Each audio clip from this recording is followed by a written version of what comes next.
The stars looked different through the window of the Taiguk. Captain Lee Jun pressed his face against the cold glass and watched the yellow sun grow bigger. After 50 years of traveling through space, they were finally here. Behind him, the bridge was quiet. Everyone was watching their new home get closer. "Captain," said Dr. Park Hana, walking up beside him. "The people are getting excited. Some are crying. Some are laughing. They want to see the planet." June nodded. He understood.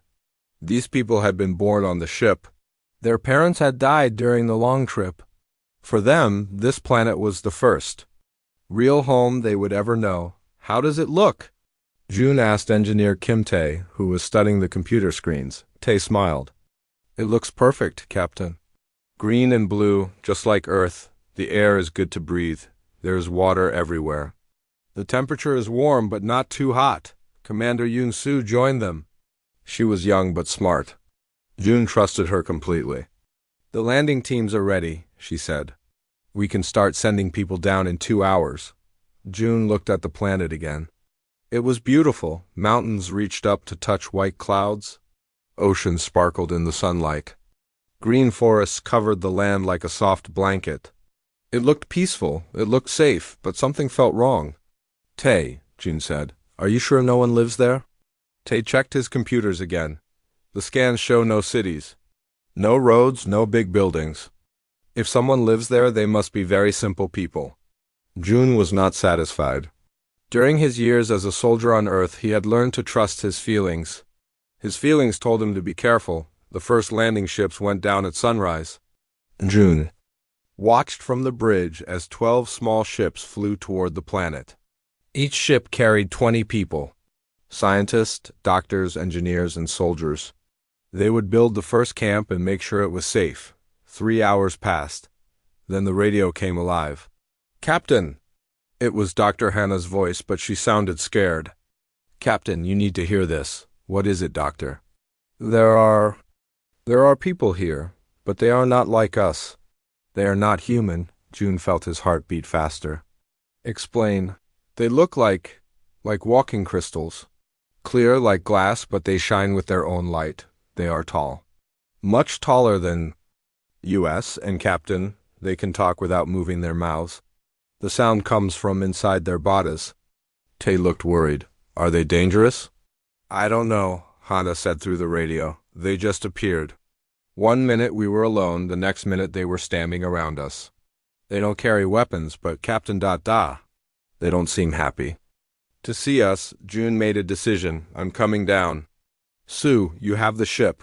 If anything goes wrong, take the people and leave." "No, Captain," Sue said. "We will not leave you." "That's an order."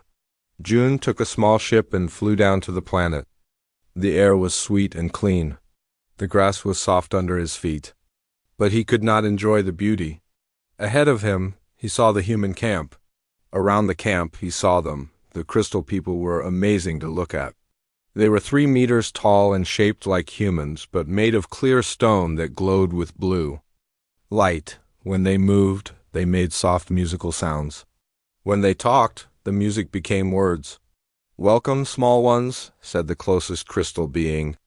The words came from inside its body like a bell ringing. "I am keeper of the first light. We did not expect you to come to our world." June stepped forward. His hands shook, but he tried to sound strong. "I am Captain Lee Jun. We are humans from the planet Earth. Our world was dying. We traveled a long time to find a new home." The keeper made a sound like wind chimes. "Your world was dying? How sad. But this is our world. We have lived here for 10,000 of your years." "We don't want to fight," June said quickly. "We just need a place to live. We have families, children, old people. They need a safe home." The crystal beings talked among themselves. Their voices made beautiful music, but June could not understand the words. Finally, the keeper spoke again. "You are very small, very young, like children who have lost their way. We will allow you to stay, but only in the place we choose. You may not go beyond the borders we set. You may not touch our cities. You may not use our tools." Dr. Hannah stepped forward. Sir, we would like to learn from you. Our people are sick. Some are dying. Perhaps you could help us. The keeper's light grew dimmer. We do not interfere with natural selection. If your people are weak, they will die. If they are strong, they will live. This is the way of all life. June felt anger rise in his chest. These are not weak people. They are good people. They have families who love them. Love? The keeper seemed confused. What is this word? June stared at the crystal being. How could he explain love to someone who did not know it? Love is caring for someone more than you care for yourself. It is staying with someone when they are sick. It is fighting to protect your family. It is the reason we traveled 50 years to find a new home. The other crystal beings made soft sounds. The keeper was quiet for a long moment. Strange, it finally said. We have heard of this emotion in primitive species. We did not know it still existed. Very well, you may stay in the valley near the small river. You may not leave that area. You may not build beyond the red stones we will place. You may not ask for our help. If you can survive, you may live. If you cannot survive, you will die. The keeper turned to leave, then stopped. One more thing, small ones. Do not try to understand our ways. Do not try to copy our tools.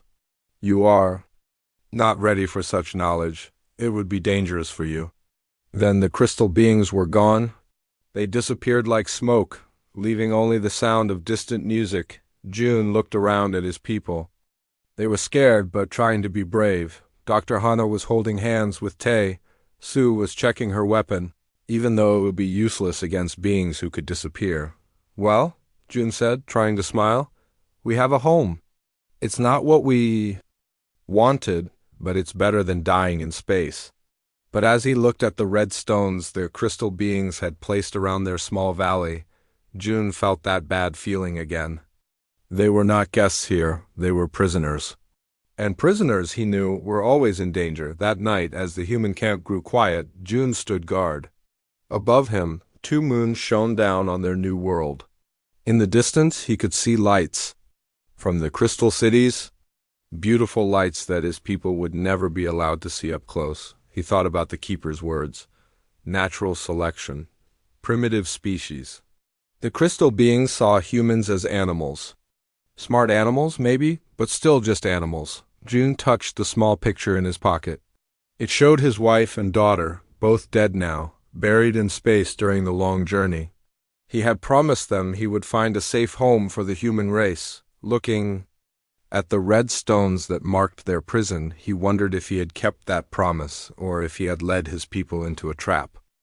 6 months had passed since the humans landed on the crystal world. The small valley was now full of houses made from wood and metal. Gardens grew beside every home. Children played in the streets. But Captain Lee Jun was not happy. He walked through the camp with Dr. Park Hana. She looked tired.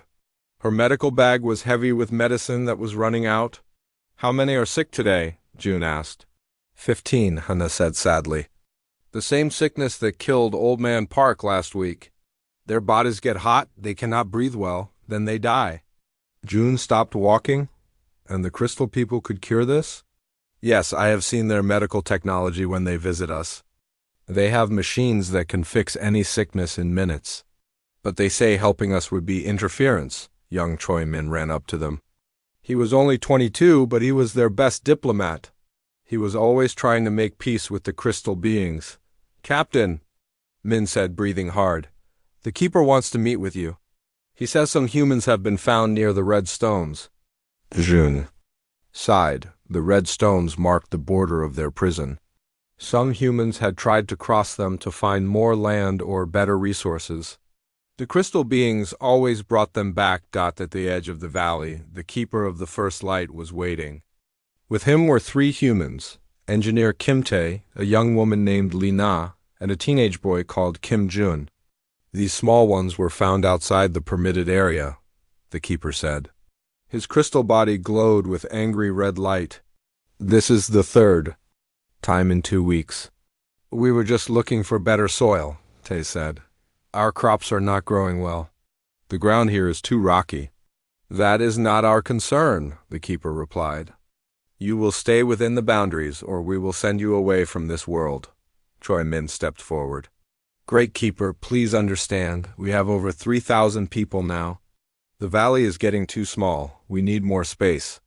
Space is earned, not given, the Keeper said. Prove you are worthy of more land. How? June asked.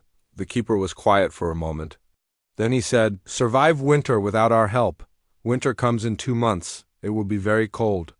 If half of you die, we will know you are too weak for this. World, Dr. Hannah gasped. Half of us? That's 1,500 people? Life is struggle, the Keeper said. The strong live. The weak die. This is natural law. That night, June called a meeting with his top people. Commander Yun-Soo, engineer.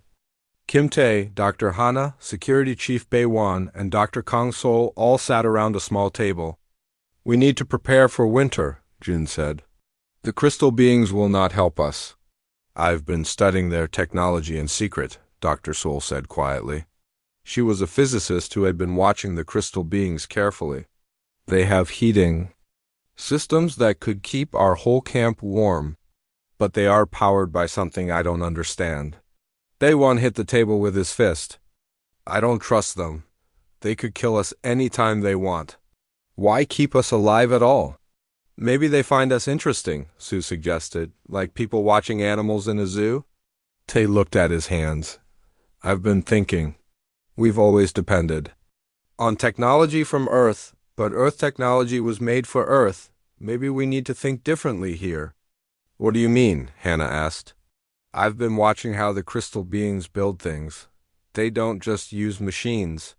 They sing to the crystals. The crystals respond to sound.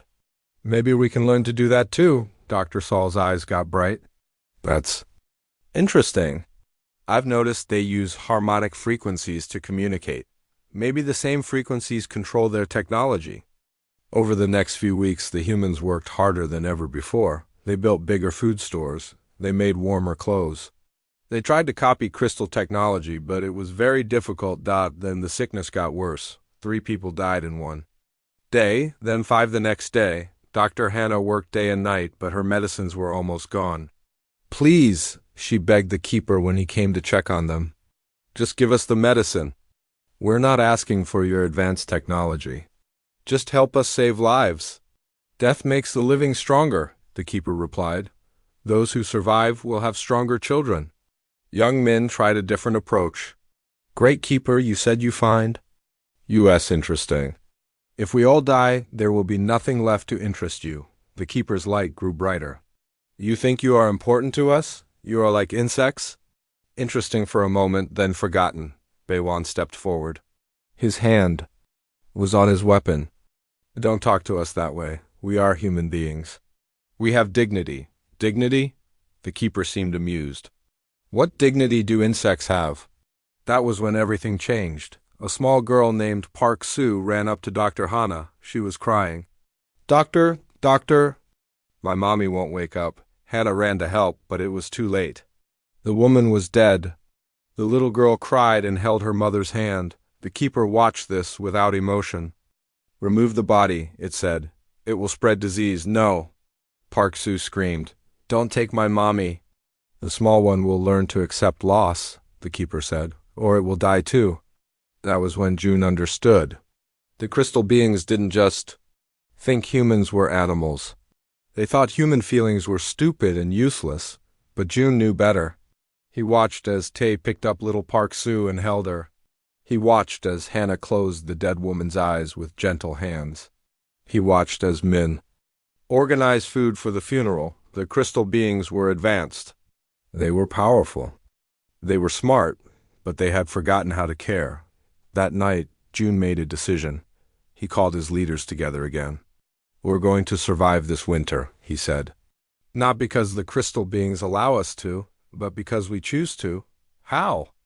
Sue asked. By being human, June replied. By helping each other? By using our feelings as strength, not weakness. Dr. Sol looked excited. I've been thinking about what Tae said.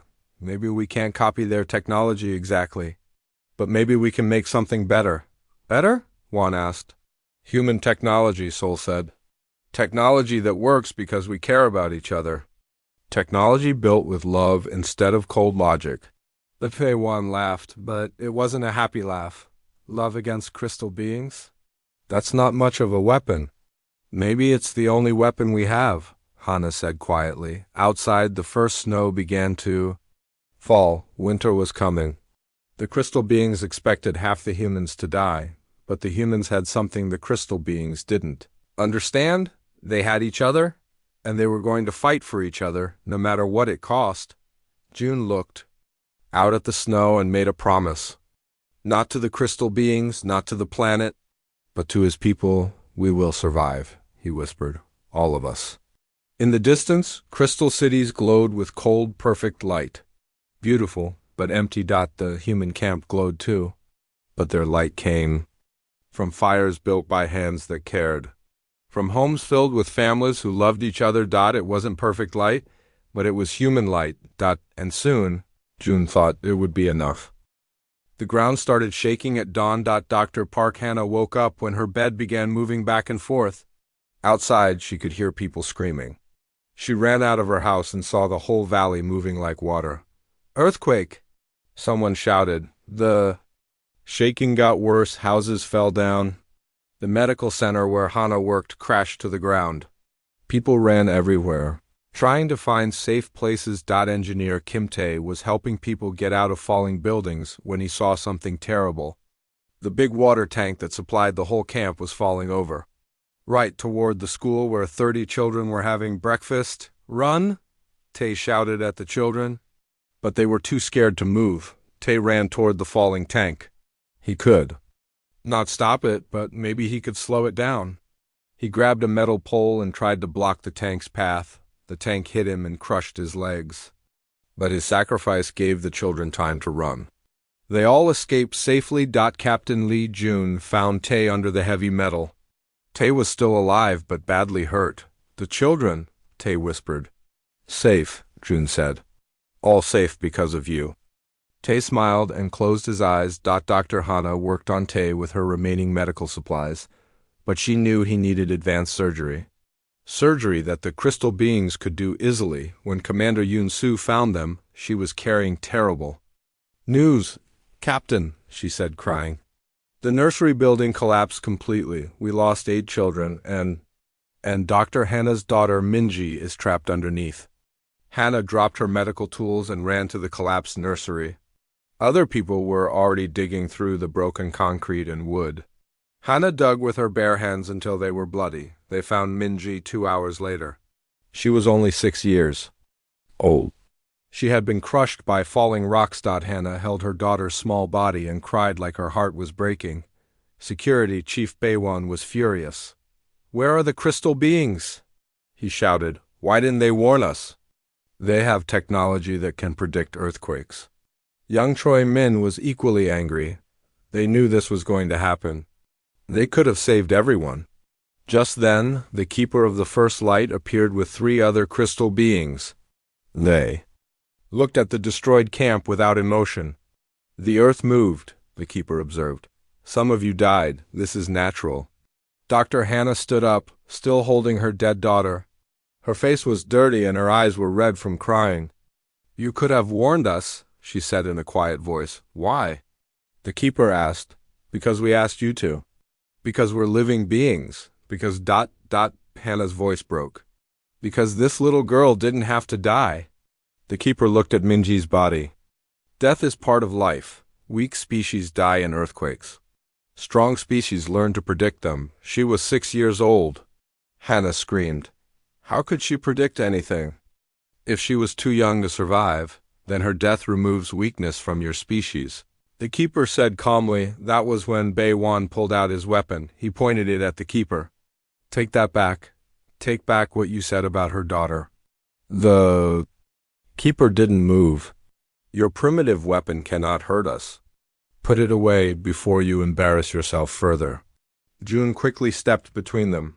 Won, don't, it won't help. But the damage was done. The crystal beings had shown their true hearts. They saw human children as nothing more than animals too. Be tested. Dr. Kang Sol had been quietly studying the wreckage. Now she walked up to June. "Captain," she said softly, "I found something interesting. Look at this."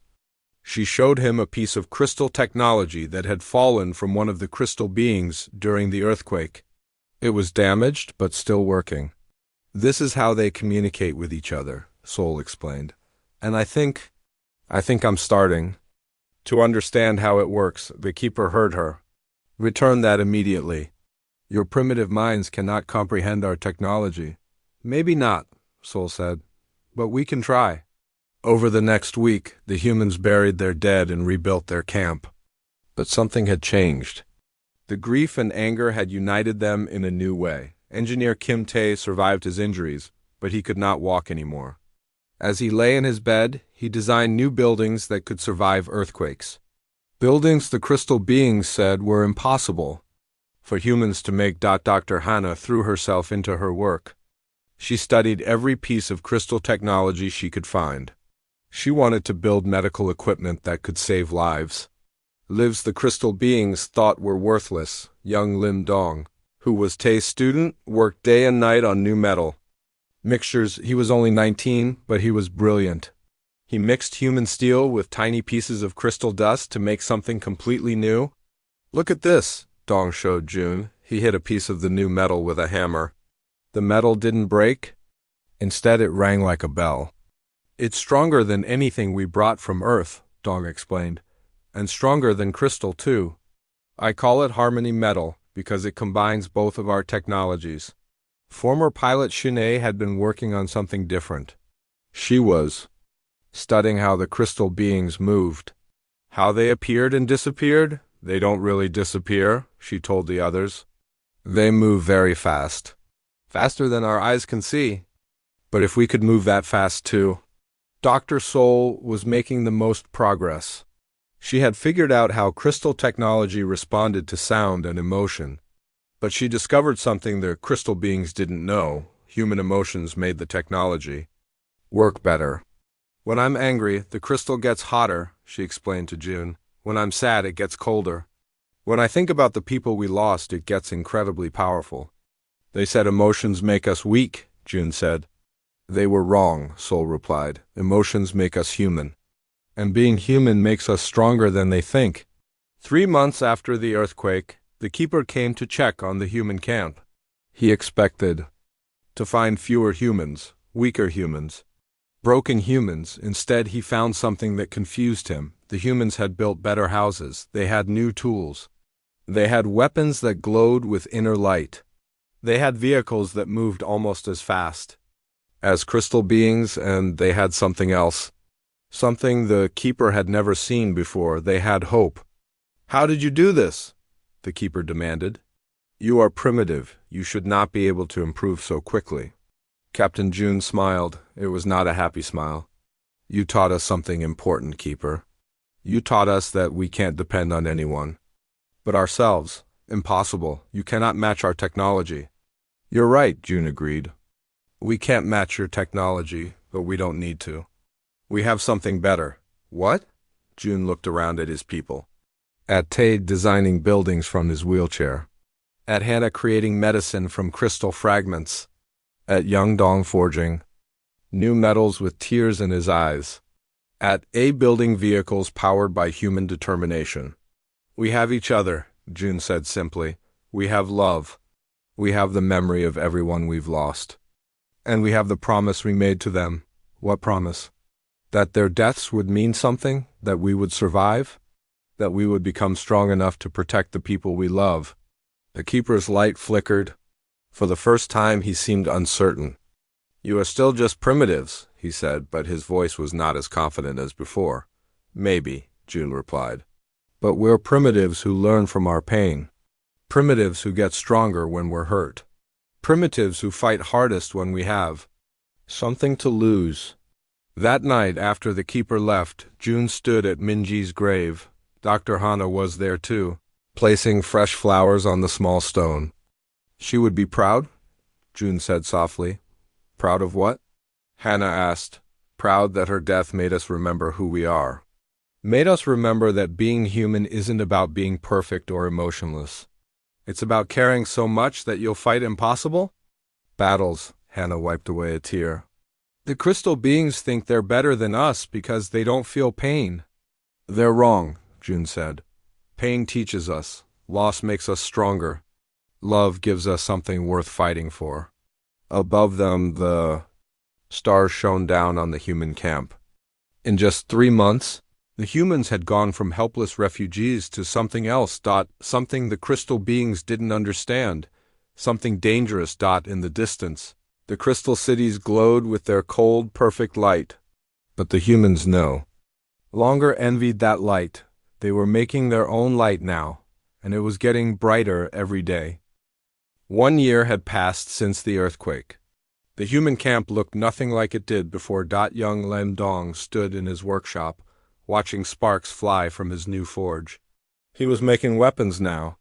Not just tools, but real weapons that could fight? Crystal beings. Show me again, said former pilot Shanae, who had become the leader of the Human Defense Force. Dong picked up a sword made from his harmony metal. The blade was dark gray, but it hummed with inner power. Watch, Dong said. He held the sword and thought about his dead friends. The blade began to glow with blue light. Human emotions make it stronger. The more we care, the more powerful it becomes. I smiled. She was 28 years old and had been a fighter, pilot on Earth. Now she was training humans to fight in ways the crystal beings couldn't understand. The crystal beings fight with logic, she explained to her students. They calculate the best move and make it. But humans fight with heart. We're unpredictable. We take risks. We sacrifice ourselves for others. They can't calculate that. In the medical center, Dr. Park Hannah was working on her own project.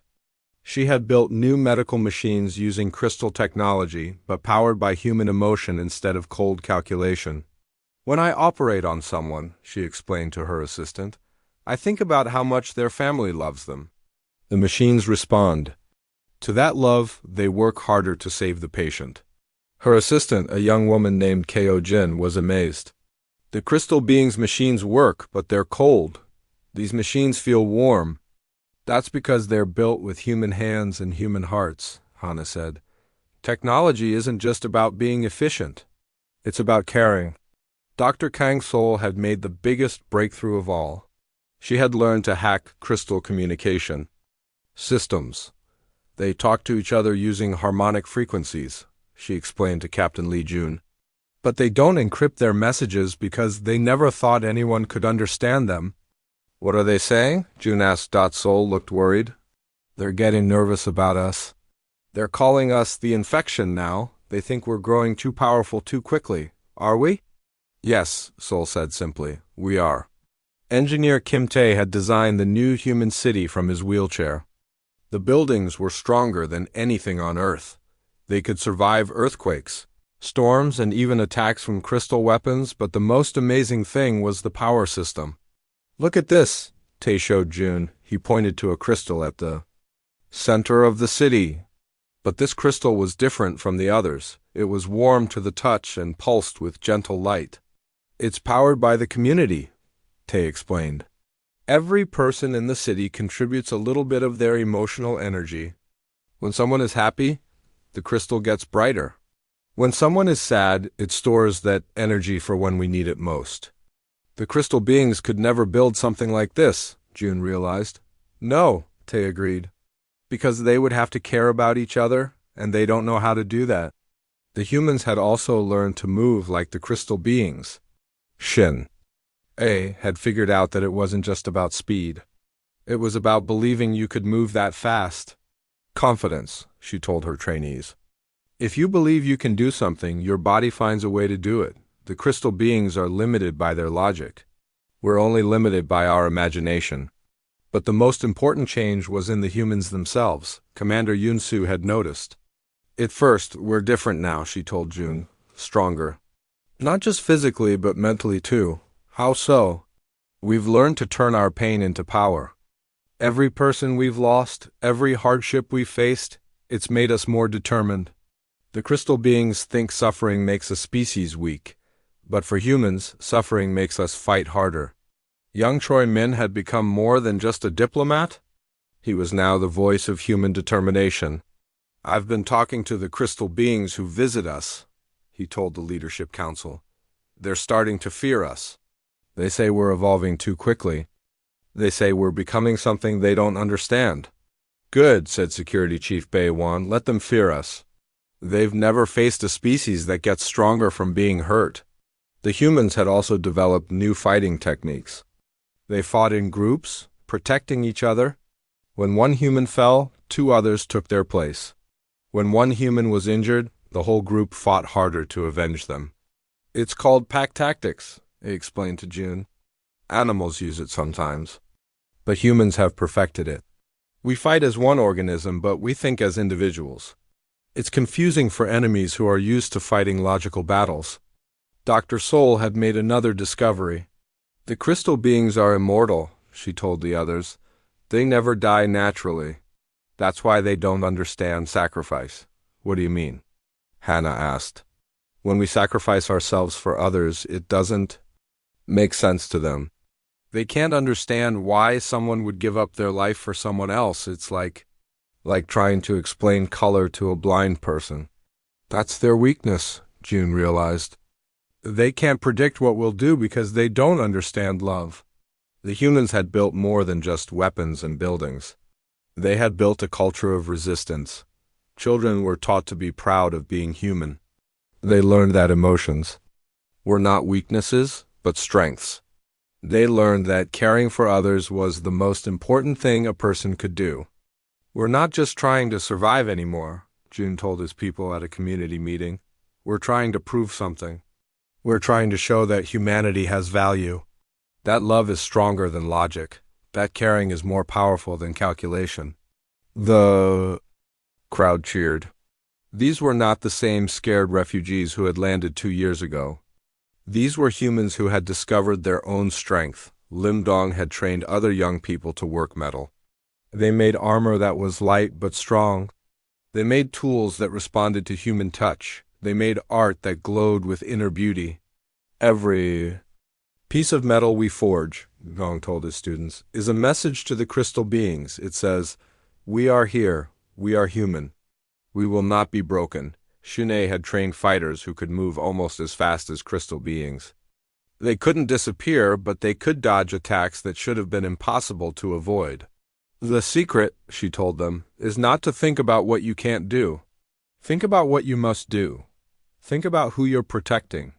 Then your body will find a way." Dr. Hannah had trained medical staff who could save lives that the crystal beings would have given up on. They didn't just treat injuries. They treated the whole person, including their emotional wounds. "Healing," she told her students, "is not just about fixing what's broken. It's about making someone whole again, body, mind, and spirit." As the second winter approached, the humans were ready. They had heat that came from their community bonds. They had food grown in soil enriched by their care. They had medicine powered by their love for each other. Most importantly, they had hope. "The crystal beings thought winter would kill half of us," Sue reminded everyone. "Last winter we lost 3 people total, and 2 of those were from old age. This winter," June promised, "we'll lose no one." But even as the humans celebrated their progress, Dr. Soul was monitoring crystal communications. What she heard made her blood run cold. "Emergency meeting," she told June. Now, in the leadership meeting, Soul shared the terrible news. "They're calling it sterilization," she said. "The crystal beings have decided we're too dangerous to exist. They're going to destroy us all." "When?" June asked. "Soon, maybe days, maybe hours." The room was quiet. Then Baywan spoke up. "Let them come," he said. "We're not the same humans who arrived 2 years ago. We're not helpless anymore." "They have advanced weapons," Soul warned. "Ships that can destroy our entire city. We have something they don't," Hannah said quietly. "We have something worth fighting for." June looked around the room at his friends. These people had become his family. They had all lost so much, but they had found something too. They had found each other. "Send a message to all humans," June ordered. "Tell them the crystal beings are coming to destroy us. Tell them we're going to fight." Tell them we're going to win. How can you be sure we'll win? Min asked. June smiled. Because we're human. And humans never give up when they're protecting the people they love. Outside, the first snow of winter began to fall. But the humans weren't worried about the cold anymore. They were thinking about the fire. Inside their hearts, the fire that would soon burn bright enough to melt crystal. The attack came at dawn. Captain Lee Jun was drinking his morning coffee when the sky filled with crystal ships. They moved like shooting stars but made no sound. There were hundreds of them. Battle stations, Jun shouted into his radio. This is not a drill. Everyone to your positions. The first wave of crystal weapons hit the outer buildings. But instead of destroying them, the weapons just bounced off. Engineer Kim Tae's new designs were working? The buildings are holding, Tae reported from his command center. The harmony metal is absorbing their energy attacks. But the crystal beings were smart. They quickly changed their tactics. Instead of attacking buildings, they began landing. Troops, crystal soldiers appeared throughout the human city. They were 3 meters tall and glowed with deadly light. Their weapons could cut through normal metal like paper, but the humans were ready. Shin-ae led the first counterattack. She and her fighters moved like ghosts through the streets. They struck fast and disappeared before the crystal soldiers could react. Remember, I shouted to her team, they think logically? Be unpredictable. Do things that don't make sense. One of her fighters, a young man named Park Woo, ran straight at a group of crystal soldiers. They prepared to shoot him, but at the last second, he dove under a parked vehicle and attacked from below. His harmony metal sword cut through their crystal legs like butter. Impossible, one crystal soldier said. That attack was illogical. You should have taken cover. That's the point. Wu laughed as he rolled away from their return fire. Dr. Kong Sol was in the communication center, using her hacking skills to disrupt crystal coordination. I'm breaking their communication network, she reported.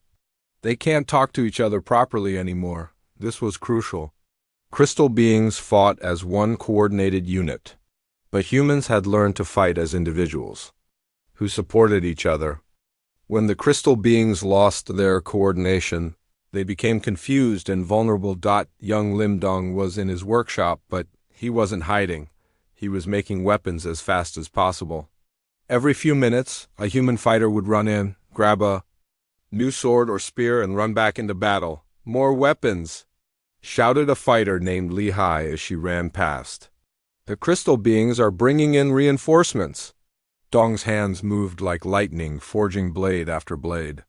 Each one was powered by his determination to protect his friends. Dr. Park Hana had turned her medical center into a fortress. She was treating wounded fighters while also coordinating civilian evacuations. Get the children to the underground shelters, she ordered. And remember, if any crystal being comes near the medical center, we fight them. No one hurts our patients. Her medical staff nodded. They had trained for this moment. They were healers, but they were also protectors. The battle raged for hours. The crystal beings had superior numbers and technology, but the humans had something the crystals couldn't understand. They fought harder when things looked hopeless. Commander Yoon Soo was leading the defense of the main power center. If the crystal beings destroyed it, the whole city would lose power. They're trying to surround us, her lieutenant reported. Let them, Soo replied calmly. The more they focus on us, the less attention they pay to the evacuation routes. This was human strategy. Every human fighter was willing to sacrifice themselves to save others. The crystal beings couldn't predict this because they only thought about self-preservation. Young Choi Min was doing something completely unexpected. He was trying to talk to the crystal beings during the battle. Why are you doing this? He shouted at a group of crystal soldiers. We never attacked you. We just wanted to live in peace. You are contamination, one crystal soldier replied. You spread chaos. You must be eliminated. We spread love, Min replied. We spread hope. You're afraid of that, aren't you? The crystal soldier paused. For just a moment, it seemed confused. That moment of hesitation was enough. Shin-ae appeared behind the crystal soldier and struck it down with her harmony metal blade. Nice distraction? She told Min. I wasn't trying to distract him, Min said. I was trying to make him think. Security Chief Bei Wan was leading the most dangerous mission of all. He was taking a small team to attack the Crystal Command ship directly. This is suicide, one of his men said. Maybe, Wan replied. But if we can take out their command ship, we can win this battle. And if we can win this battle, we can save our people. Wan's team moved through the city like shadows. They used every trick Shin-A had taught them. They moved when the crystal beings expected them to hide. They attacked when the crystal beings expected them to retreat. When they reached the command ship, Wan made a decision that would have seemed crazy to any logical mind. He walked right up to the ship's entrance and knocked on it. Hello, he called out. We're here to surrender.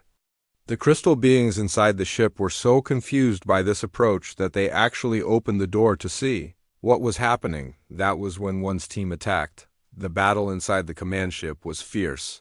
Crystal beings were powerful, but in the narrow corridors of their own ship, they couldn't use their full strength. The humans, meanwhile, fought like cornered animals protecting their cubs. Wan himself faced the Crystal Commander, a being that glowed with pure white light. You cannot win, the commander said. We are superior in every way. Maybe, Wan replied, raising his harmony metal sword. But we have something you don't. What? We have people worth dying for. Wan's sword glowed with the power of his love. For his human family? When he struck the Crystal Commander, the blade cut through its crystal body like it was made of glass dot. With their commander dead and their communications disrupted, the crystal forces began to lose coordination. But they didn't retreat. Instead, they became more desperate and dangerous. They're going to destroy the whole city, Dr. Sol reported. They're charging up some kind of planet-killer weapon. Captain June realized they were out of time.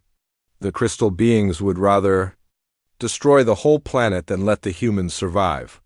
All units, June broadcast on all frequencies. We need to end this now. Everything we've learned, everything we've built, everything we've sacrificed, it all comes down to the next few minutes. In the medical center, Dr. Hana made a decision. She activated the city's main power crystal, the one powered by human emotions, but instead of just using it for energy, she opened it to every human in the city. Everyone, she broadcast. Think about the people. 5 years had passed since the great battle. Commander Yun Su, now called Governor Su by her people, stood in the memorial garden at the heart of New Hope City. Around her, statues made of harmony metal gleamed in the morning sun. Each statue was a human hero who had died in the war. The largest statue was Captain Li Jun. The metal had been forged by young Lim Dong, now a master craftsman. But Dong had done something special with this statue. He had mixed the captain's ashes into the metal itself. So he's always with us. Dong had explained when he finished the work. Now Dong approached Governor Su. He was 24 years old, but the war had made him wise beyond his years. The ceremony is ready, he told her. The crystal beings have arrived. Su nodded. Today was the 5th anniversary of the battle. For the first time, crystal beings and humans would remember the war together. The crystal world was very different now. After the defeat of the Keeper, the remaining crystal beings had been lost and confused. They had never learned to think for themselves. They had always followed orders from their leaders. It was Dr. Park Hannah who had suggested helping them. They're like children, she had told the Human Council. Children who have lost their parents. They need someone to teach them how to live. Not all humans agreed. Security Chief Bei Wan, who had survived the war, wanted to exile the crystal beings to another part of the planet. They tried to kill us all, he argued. Why should we help them? Because, Hannah replied, that's what makes us human. We help others even when they've hurt us. It had taken 2 years, but slowly the crystal beings began to change. They learned to think for themselves. They learned to make choices. Most importantly, they learned to feel emotions. Not all crystal beings accepted this change. Some left the planet, seeking other crystal communities among the stars. But many stayed. curious about these strange new feelings the humans had taught them, the first crystal being to truly understand. Human emotion was one who had been in the final battle. It had watched Captain June sacrifice himself and been confused by the action. Afterward, it kept coming to the memorial garden, staring at June's statue. Why did he do it? The crystal being asked Hannah one day. His death served no logical purpose. He did it because he loved us, Hannah explained. He chose to die so we could live, but that makes no sense. Why would someone choose to die?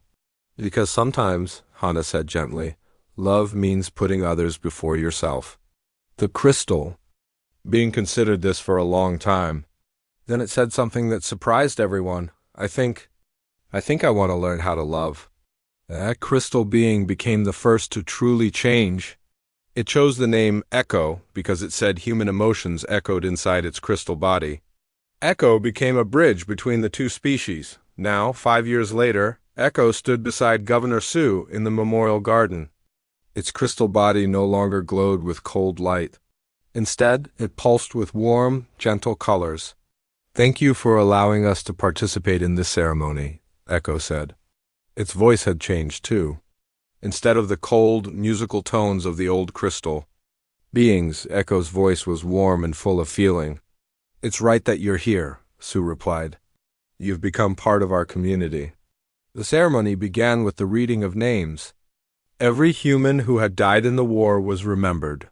As each name was read, a harmony metal bell chimed. The sound echoed across the city. Captain Lee June, the reader announced. He died to save his people, the bell chimed. In the crowd, every human bowed their head in respect. Engineer Kim Tae, the reader continued. He died defending the innocent. Another chime. More bowed heads. Dr. Kang Sol, she died breaking the enemy's chains. The list went on. 47 names in total. 47. Humans who had given their lives for their community, but this year was different. This year, for the first time, crystal being names were also read. Harmony of the Deep Crystal, the reader announced. She died protecting human children from falling debris. A crystal being had sacrificed itself for humans. It was the first time in crystal history that one of their kind had died for another species. Resonance of the High Peaks. He died sharing his knowledge of crystal medicine to save human lives. More names followed. Crystal beings who had learned to love, and who had died protecting the beings they loved. When the reading was finished, Echo stepped forward to speak. 5 years ago, Echo said, its voice carrying across the silent crowd, we were enemies. We thought we were superior. We thought emotions were weakness. We were wrong. The crystal being paused, its body pulsing with gentle blue light. These humans taught us something we had never learned in 10,000 years of existence. They taught us that life has meaning when you have someone to share it with. They taught us that happiness is greater when it's given to others. They taught us that even death can be beautiful when it saves those you love. In the crowd, humans and crystal beings stood together. Children of both species played at their feet. Young Choi Min, now the city's head diplomat, had married a human woman named Park. They had 2 children who were learning to communicate with crystal beings as easily as they spoke with humans. Former pilot Shin A had become the head of the combined human crystal defense force. She trained fighters of both species to work together, using human creativity and crystal precision as one force. Lim Dong had opened a workshop where humans and crystal beings work side by side, creating technology that neither species could have built alone. Dr. Hannah continued her medical work, but now she had crystal being students learning human methods of healing. They had discovered that combining crystal precision with human compassion created miracles. We have built something new here, Governor Sioux said as the ceremony continued. Not a human city or a crystal city, but something that is both and neither. We have built a community based on the best of both our species. She gestured to the statues around them. These heroes died for a dream. The dream that different species could live together in peace. That dream has become reality. But the most Important part of the ceremony came next. The Harmony Forge had been built in the center of the memorial garden. It was a workshop where the greatest craftsmen of both species worked together. Today, they were unveiling their masterpiece. Lim Dong and his crystal being partner, a being called Resonant Craft, had spent 2 years creating it. It was a monument unlike anything ever built. The monument was a tree made of harmony metal and living crystal. The trunk was forged metal, representing human strength and determination. The branches were living crystal, representing the crystal being's eternal nature. But the most beautiful part was where the two materials joined. At the junction of metal and crystal, the materials had merged into something entirely new. Something that was neither metal nor crystal, but both. It glowed with warm light and hummed with gentle music. "This is our future," Dong explained to the crowd. "Not human or crystal being, but something new, something better." Children from both species ran up to touch the monument. Where their hands touched, the tree glowed brighter and the music became more beautiful. "The tree grows stronger when we're together," a young human girl observed. "Just like our community," added a young crystal being who had learned to change. It's shaped to play with the human children. As the ceremony ended, people began to leave. But many stayed to talk with friends from the other species, to share stories, to plan future projects together. Governor Su remained in the garden as the sun set. Echo stayed with her. "Do you think they would be proud?" Su asked, looking at Captain Jun's statue. "I know they would be," Echo replied. "They died believing that love could overcome hatred. They died believing that different species could learn to understand each other. Look around you. Their dream is alive," Su smiled. The city of New Hope spread out below them. Human houses stood next to crystal formations. Children played in parks designed by both species. Workshops buzzed with collaborative projects. "What do you think will happen next?" Su asked. "I don't know," Echo admitted. "But I know it will be wonderful, because we'll face it together." In the distance, a ship was landing at the spaceport. More refugees from other worlds seeking the peace that New Hope had become famous for throughout the galaxy. "More people to teach," Su observed. "More people to learn from," Echo corrected. "Every species has something valuable to offer." The Harmony metal tree chimed softly in the evening breeze. The sound carried across the city, a reminder of the sacrifices that had made this peace possible. In the memorial garden, the statues of the fallen heroes stood silent watch, but they were not monuments to death. They were monuments to the power of sacrifice, the strength of love, and the victory of hope over despair. Captain Jun's statue seemed to smile in the fading light. Around the base of the statue, flowers had been placed by visitors throughout the day. Human flowers and crystal blooms, growing together in the soil watered by tears and blood. A small plaque at the base of the statue bore the words that had become the motto of New Hope City. They lived with courage. They loved without limit. They died with honor. Steel mourns the brave, but the brave live forever in our hearts. As night fell over New Hope City, the Harmony metal tree glowed brighter, its light joining the stars above. It was a beacon of hope that could be seen from space. Welcoming all who sought peace, the